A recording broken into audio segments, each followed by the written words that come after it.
America's North Woods border region. Within this land of 10,000 lakes and miles of dense timber, a hideous creature is believed to lurk. The North Woods is probably one of the last frontiers in America. There's still a lot of places in this area that hasn't been set foot by man. Monsters and mysteries exist here because it is remote. Up in the North Woods, winters are long. In times of biting cold and isolation, a devouring monster is believed to come forth. It's terrorized native people for generations. Growing up, I was told, like, don't go outside, the Wendigo will get you.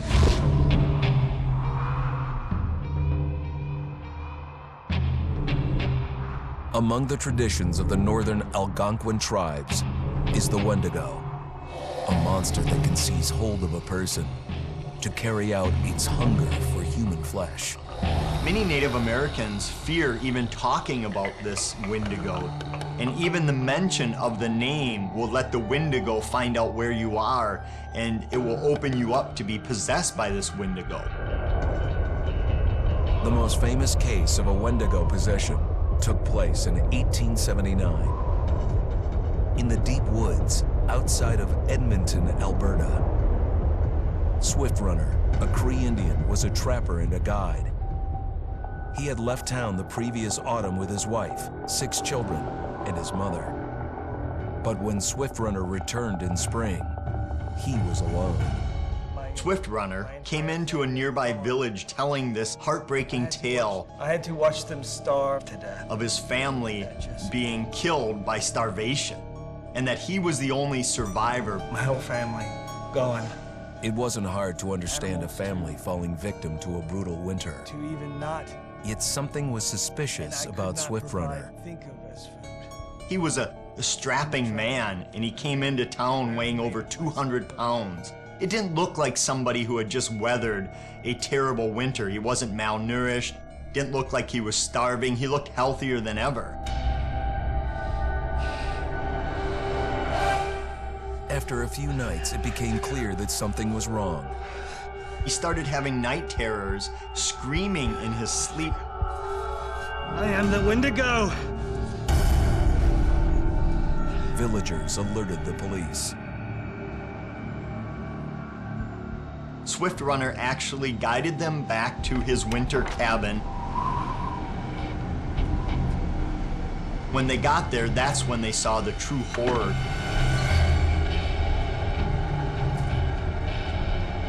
Human skulls were scattered around, many bones, some of which had been snapped in half, and the marrow inside had been drained. They had never seen anything like it. Swift Runner had killed his entire family, shooting them, hitting them with an axe, strangling, and then eating most of their bodies.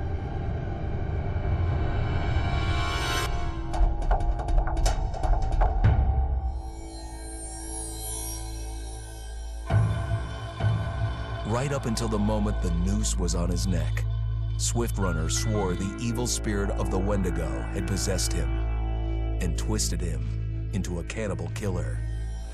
When he was on the gallows, Swift Runner himself said, "I am no longer a man."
Come on.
You look terrible. It'll look worse if we stay out here. Come on.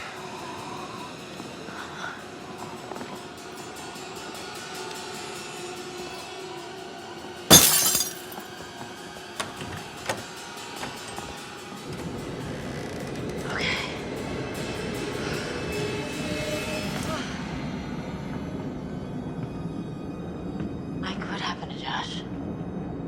You got him. God, what an awful way to go.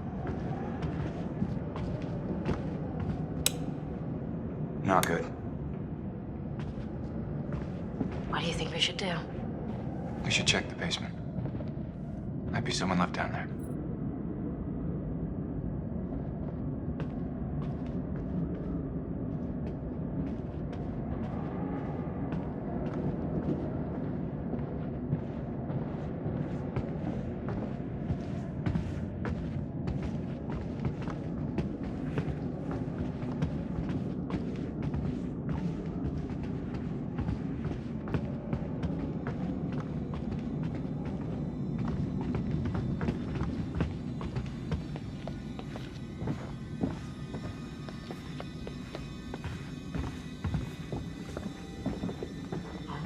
How do you rate our chances of survival?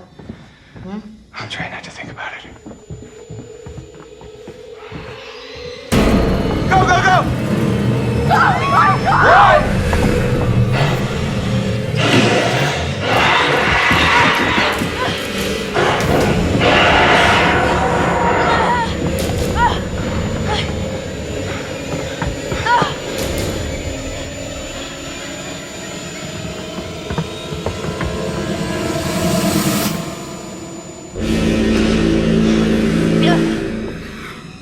Don't move.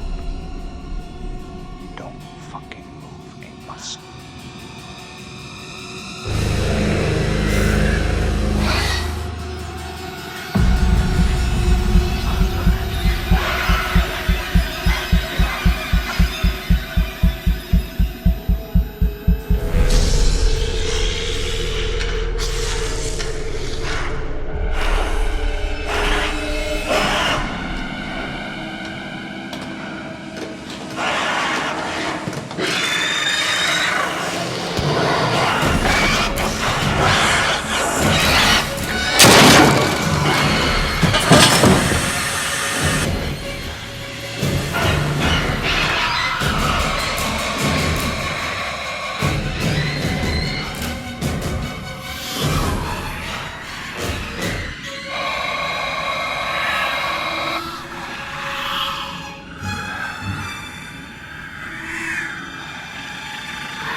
structure is completely destroyed. Over.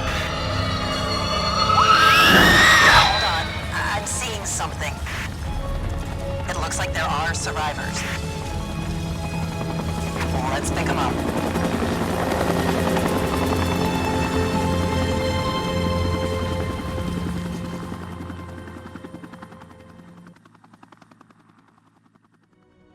Fuck! No!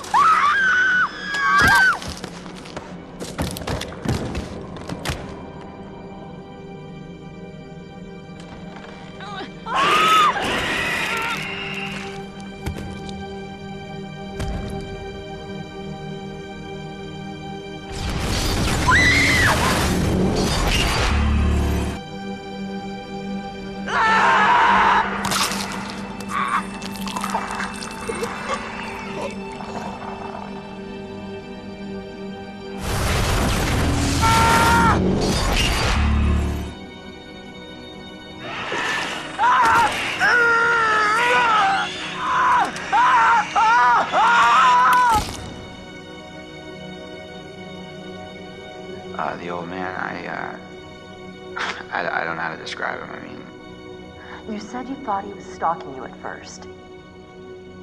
Did anyone else in your group think that? well, yeah. Is it possible they could have killed him? What? No. No, you don't understand. Don't you And understand? if he attacked you, He saved my life. And I watched him die. How did you end up in the mines? I was carried and taken, and What did you see? I don't know. I don't know. I thought we were close. After his sisters disappeared, he'd come and talk to me. He said I was the only one who understood him. I thought we had a connection. If you need someone to talk to, I'm fine. sometimes, after a traumatic experience, I said I'm fine. why did you hit Josh? He was acting like a maniac, and I had to stop him. I thought you said he was tied up. Yeah, but... Okay, okay. I know it looks bad. But you don't understand. He was trying to fuck with our heads. Mike, what do you remember? he came for me. He did. Came for you? Where is he? Did he make it? It was my fault Mike died. I wasn't supposed to move. But I did. And he saved me. So it's my fault that he died. You need to listen to me. I don't care if you believe me or not. It doesn't matter because you will. You need to go down to the mines. What's in the mines, Sam? I've seen what's down there, and I'd give anything to unsee it.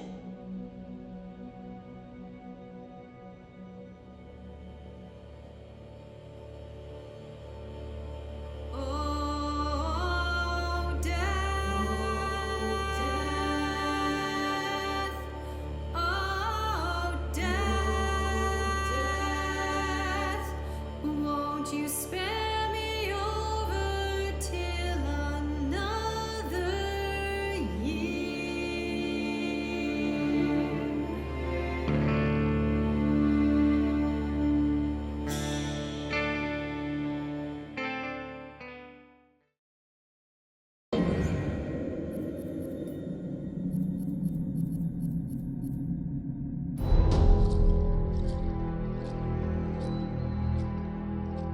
Just move over there. Go on, move. Let me say what I came to say.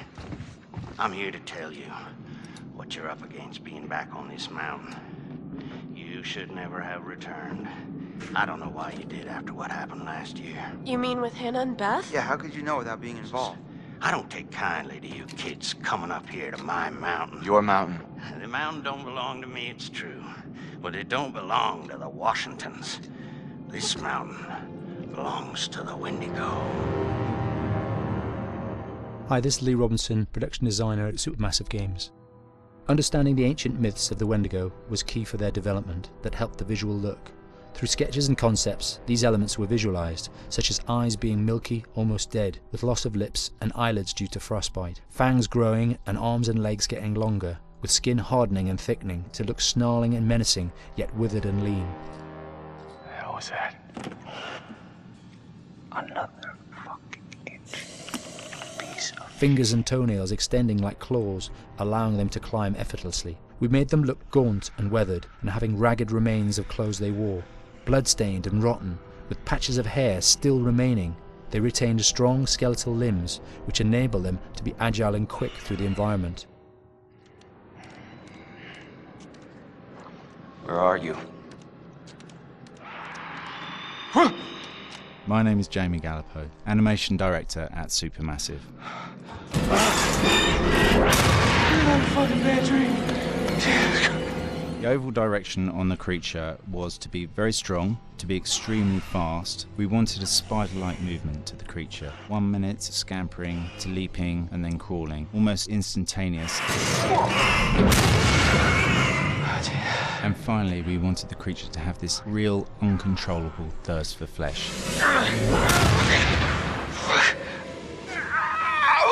From a sound design perspective, the Wendigo is a real challenge. For the main vocalisations of the Wendigo, we used our own vocalisations, various different animals from the exotic to the farmyard, various plugins and processes to gel these sounds together and keep a human resonance behind that voice, telling the backstory of the Wendigo.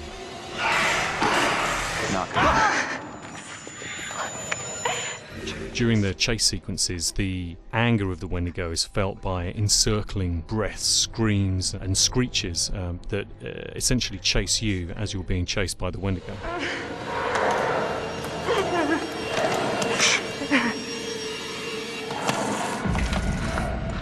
We would layer them up in a multitude of layers, sometimes 15, 20 sounds playing at the same time, to build up the vocalizations for this fearsome creature which is always in attack mode, hyperactive and chasing you throughout the game.